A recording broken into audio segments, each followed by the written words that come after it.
My name is Jeff, and I'm an addict. And when I say I'm an addict, I mean I am the addict that's described in the Narcotics Anonymous literature. I could not stop.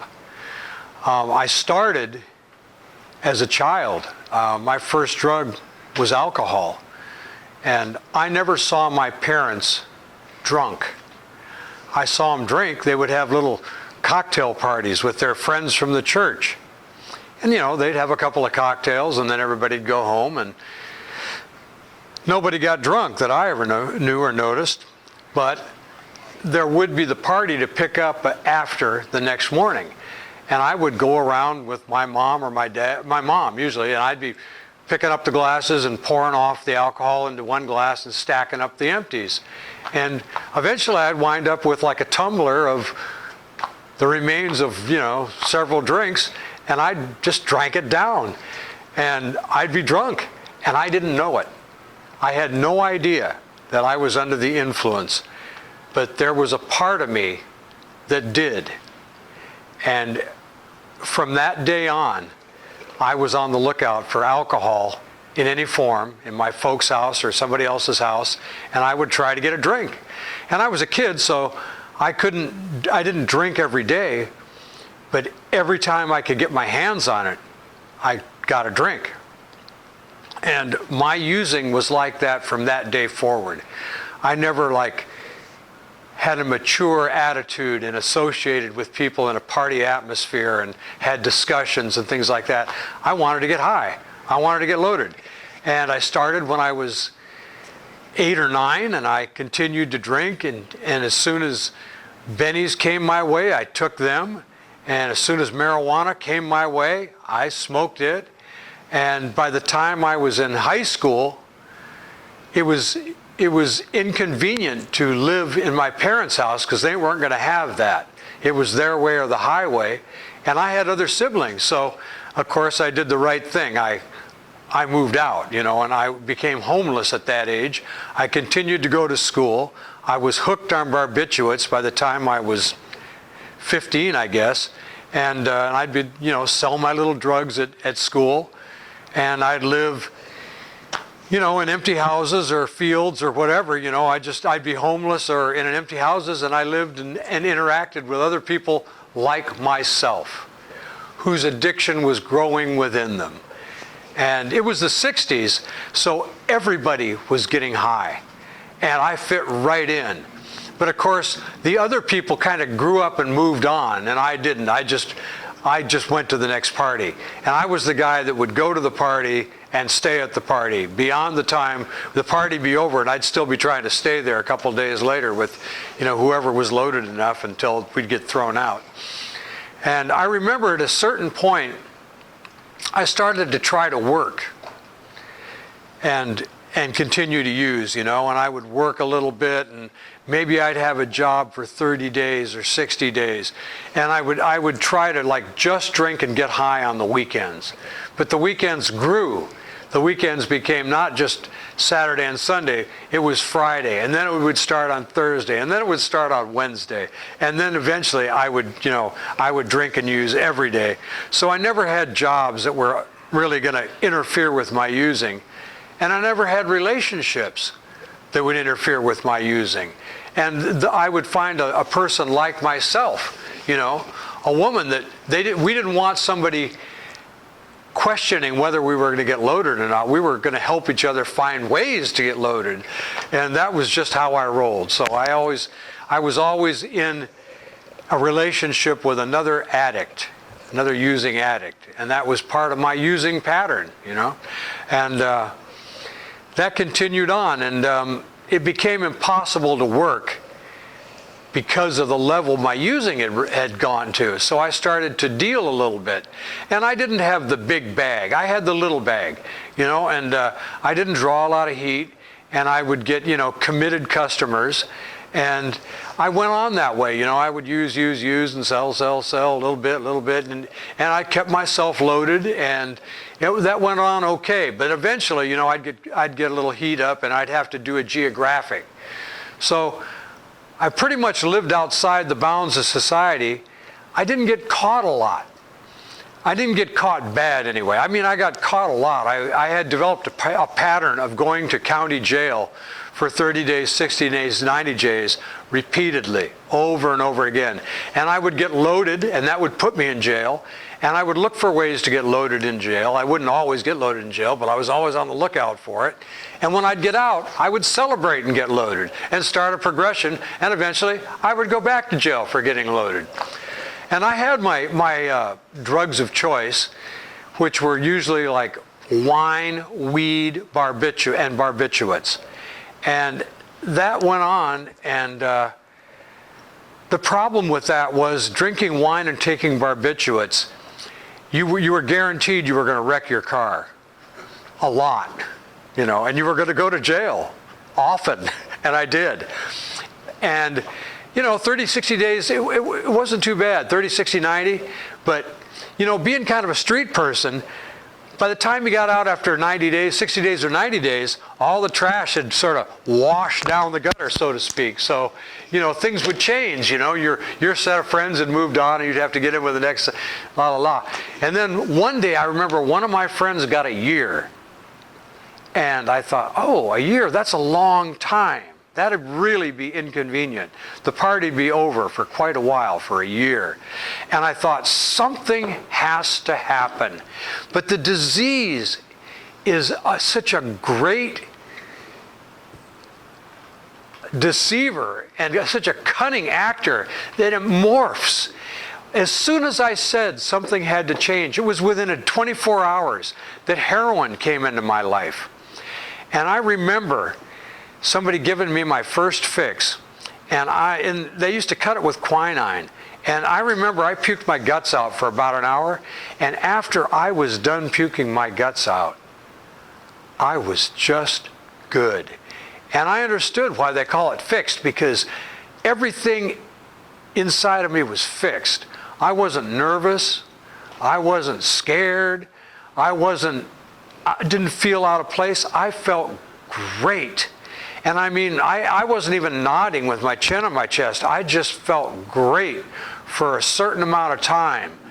And I thought, maybe I could live like other people did if I started and continued to take heroin. Because I'd known since I was a little kid, and I don't know why I knew it. I knew that I was not able to live like other people did. And part of it was like I had low self-worth. And I really can't tell you exactly why that happened, but I was aware of it. And it was so much that I never had a dream about what I would want to do someday, or what I might do, or who I might be, because I knew that there was no way I would be able to honor or realize that dream. And I don't know how I knew it, but it seems to be sort of a calling card for me of my disease and my addiction. When I had that heroin in me, I thought, I feel pretty good. I feel pretty solid. I think maybe I could do this. And I'll be darned, within about a month, I had a car, I had a girlfriend, and I had a job. And I had a habit, And that dream, that sweet spot, it doesn't last very long, because you really can't keep a habit with a straight job once it gets going. So I had to turn my will and my life over to King Heroin. I remember it being put that way by some of my, more advanced addict friends. They said, you're going to have to turn your will and your life over to King Heroin, and you're going to have to do whatever comes down. The very next thing that comes up is the next right thing to do to get loaded. And if you're not really doing that, you're not pro, And it was the next, whatever it was, even if I'd never done it before, was not beyond my expectations. If it was, being involved in a burglary, or selling drugs, or victimizing somebody else, it was perfectly acceptable, whatever came up. And I had partners. My girlfriends and my wife were people that were, I used to say, Though my wife, she was more than a wife. She was a crime partner because we were involved together, and we took our lumps. We suffered, man, but we had this agreement that we were going to do this together, and that was something that kept me in my addiction maybe longer than I would have otherwise. I don't know. But it was definitely a part of my using pattern, and I'm probably not alone in this. Part of my using pattern was a partner that was in that disease with me. And, we always had an agreement that we were going to get loaded one way or the other, and it kind of went that way. And I would get busted occasionally, but I never really got caught bad until towards the end of my using. I had done a geographic, and I wound up in a place where nobody knew me, and I couldn't get heroin, the heroin I wanted, because I was from like the city, and I wound up in this logging town, and I was dressed like a city drug addict, from the 60s and or the early 70s, and nobody was going to sell me any heroin there. So I started drinking to try to get to the level of intoxication that I was used to being behind heroin, and I drank myself into, I guess, what they call a psychic break. I wound up in an institution. I drank myself to the point of where I was like a babbling idiot on the street. The hookers didn't even want to talk to me. I was that guy walking around with a stack of papers, and I thought I'd written a bestseller, and I would try to read it to people. They would just say, "Go away."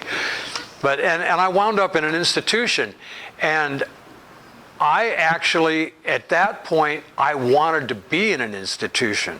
And I remember, trying to sign up to go into the locked house, and they talked me out of it. They took me through there, and they said, I don't think you really want to be here.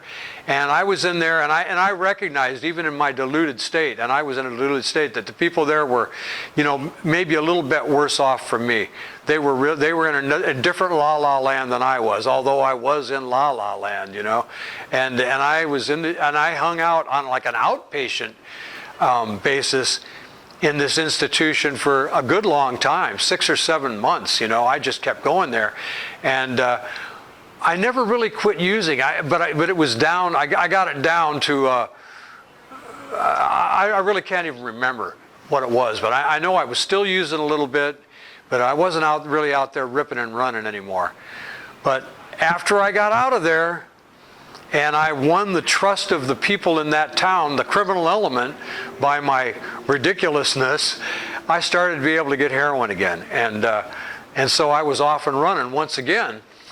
But I had begun to check out that list of jails, institutions, and death. I'd been to jails. I'd been in institutions.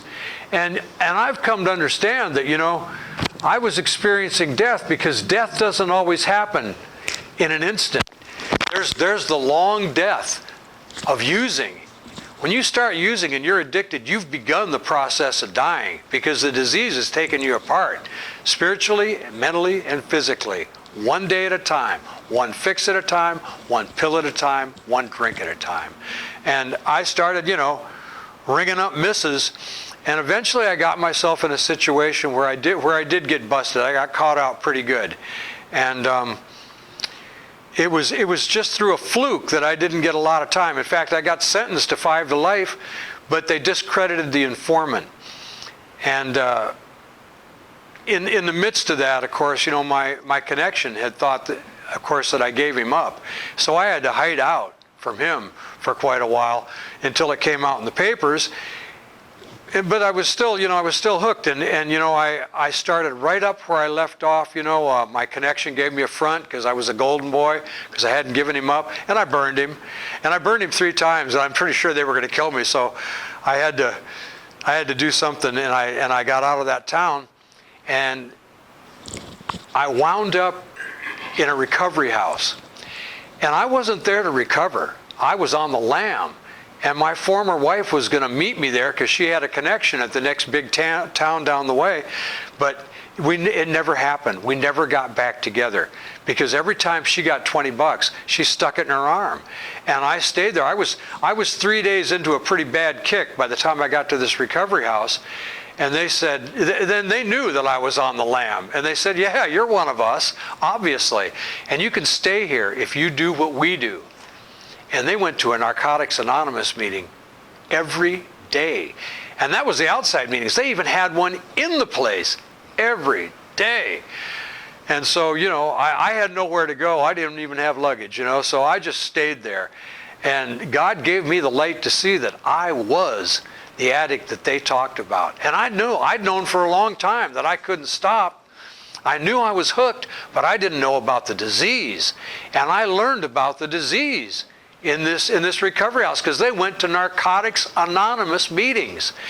And they told me, and I remember there was this guy there, Gene, and I can say his name because he's dead, and he died clean. And this guy was a drug addict. And that was the one reason that I could probably hear what he was saying. And as a result of reading and learning about in the first step about being powerless over my addiction and that my life was unmanageable, I saw that, yeah, that was me. I was physically addicted and my life was unmanageable because the things I did led me to use, and the using led me to do more of those things, and it was a continuous cycle, and there was wreckage and unmanageability in my life and drugs, and they perpetuated that condition. And so it was pretty easy for me to see, at that moment in the presence of another addict that, yeah, that was me, that I had this disease. And that was kind of good news, bad news. It was like there was a reason why I kept beating my head against the wall and repeating this pattern. Not only was I a screw up, but I had a disease. It was like a double whammy. So it was good news, bad news. And the good news was that there was a solution, according to Gene. The bad news was it had to do with a power greater than myself, the God of my understanding. And I thought, well, for me, that's not a real good thing, because I thought there might be a God and that he might be looking for me, because I was not nice to people, and I took advantage of people, and I always looked for the soft spot. I tried to take advantage of people that were weaker than me because, I wasn't a real heavyweight, and so I had to look for victims, And sometimes they were willing victims and sometimes they weren't. But anyway, I didn't really have a high opinion of myself, and, and I was a screw up. But anyway, and he kind of read my mind after telling me that, that God would help me. God would do for me what I couldn't do for myself. He said, well, don't worry. God does not make too difficult terms with those who seek him. And I thought, oh, the easy button. And I thought, maybe. And maybe is the cornerstone of my recovery. It was the crack in the wall of denial that nothing could ever change, and I couldn't be a part of it, because after I'd been there for a while, I believed that this solution would work for you and for the other people there. But I knew who I was, and I knew that at the pivotal moment when I was supposed to bring it or do it or say it, that I wouldn't. That I might do it all the way up to that point, but at that important thing, that I would not be there for myself because I was the addict that I knew I was. And that's where the God would do for me what I couldn't do for myself, that Gene was talking about. And it gave me just the littlest glimmer of hope that maybe I would let the people of Narcotics Anonymous, my fellow addicts, help me. Maybe I would let the God of my understanding work through those people and the literature of Narcotics Anonymous, and maybe this would work for me. And that was the cornerstone of my recovery. And it was like a crack in a thick wall that let a little light through, and that was the beginning for me. And basically, I let people help me. Was my real claim to any kind of progress, was I let somebody else do it for me, and I accepted their help. And I became a believer based on seeing the miracle work in other people's lives. I saw it work for somebody else first, and I got a little on me of somebody else's miracle. And that's been a huge part for me, is to be with the support of a fellowship and to see this work for somebody else when I didn't think it would work for me, and to take courage from somebody else taking that risk and seeing that it wasn't too bad, and that people didn't, like, reject each other for their weaknesses or their inability to see the truth and things like that, and that we all went through that and helped each other, and it went along for me. And I've seen a lot of addicts who came around and would not do that, would not let themselves accept that help, or would not admit to themselves that what they already knew, that they had this disease and that they were that addict. And it can be a difficult thing, because our egos will get in the way, and our rational minds. We don't want to admit we're not like other people sometimes. But I think deep down inside, I knew that, and I'd known it for a long time.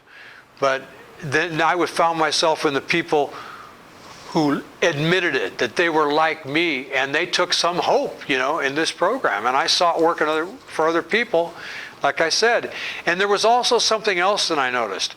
I noticed that there was sort of a light in their eyes in the way that they dealt and treated each other. And it was I liked it. I didn't know what it was, but it was appealing, the way these people treated each other, the ones that have been around for a while. And I've come to understand that was the God of their understanding at work in their lives, and the way they related and treated each other and shared this message. And it's worked for me for quite a while. And I was a D student in life. I was never really a great criminal, and I wasn't a really great person. I was a D student in life. And when I came around Narcotics Anonymous, I was a D student in recovery too, but I didn't take anything. I did not take anything. And still, the little bit that I did, as long as I didn't take anything, added up to something. And because I was a D student, I didn't change all my living patterns right away. I didn't take anything. I stopped doing, criminal acts for the most part. I mean, I might break a traffic law here and there once in a while, but I wasn't involved in a criminal lifestyle anymore. But I took great liberty. I wasn't really a really morally wonderful person, and it took a while for me to evolve and get socialized. But I did it with other people like myself through Narcotics Anonymous. They were pretty patient with me, and I became socialized. And I remember at first, I was really concerned about being around other people, because I was afraid that just the way I was, that it was not going to be helpful, that I was going to injure other people emotionally just the way I was. And I remember saying it to my sponsor, and he reassured me. He said, I'm going to paraphrase, but he said, live according to the principles of this program. Just do it on faith. Live according to these principles. And they always say that, the principles of this program are at the heart of it, starting with honesty, open-mindedness, and willingness. And that didn't sound like much, but it was a job for me to really cultivate honesty, open-mindedness, and willingness. But I did a little bit at a time, and it added up. And so now, I cleaned up in '76, and I've been clean a long time.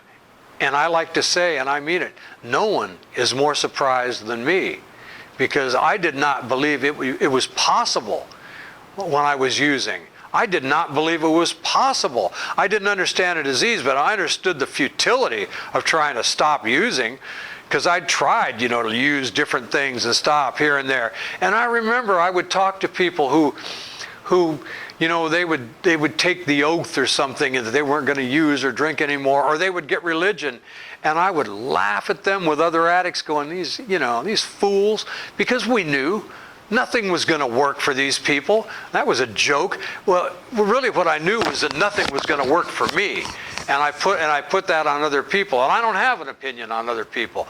Whatever works, works. But this is the only thing I've ever seen work consistently for any amount of time for any group of people.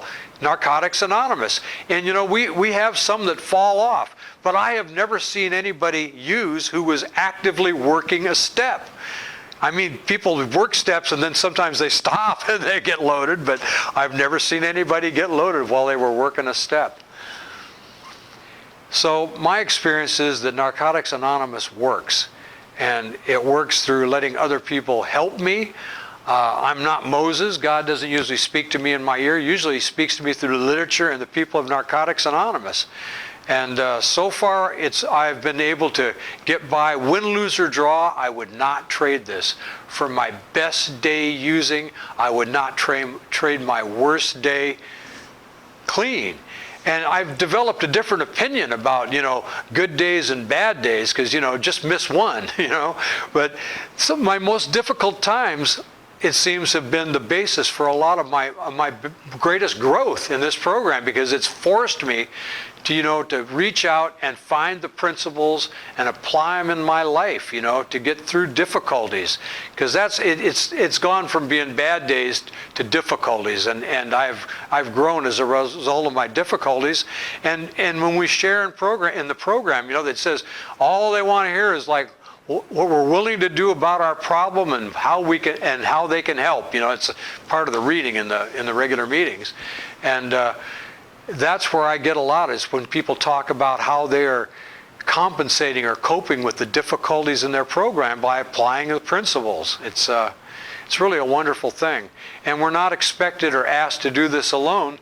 In fact, this program, you're required to have the help of a higher power. And we're encouraged to have fellowship and a sponsor. So it's really designed for people like me, because of my fears or my arrogance, and they take turns beating me up. I would like to try to do this in secret in my mind and have nobody know my weakness or my difficulty, but it's really not advised or the way of this program. And we've come a long way. We've developed great literature that share the stories of other addicts and their experiences, and makes the method very clear. You don't have to know anybody, know a secret handshake, know the secret word, nothing like that. All you got to do is be willing to apply this program in your life as it is written. And I've seen it work for myself and other addicts. And anytime that I show up in a meeting, whether I'm sitting in the audience or whether I'm speaking, I'm aware that I'm in a meeting of Narcotics Anonymous, and it doesn't matter where I'm sitting, that's probably an hour or a half hour or whatever, that I'm not going to get loaded. And I thank you for letting me share my experience.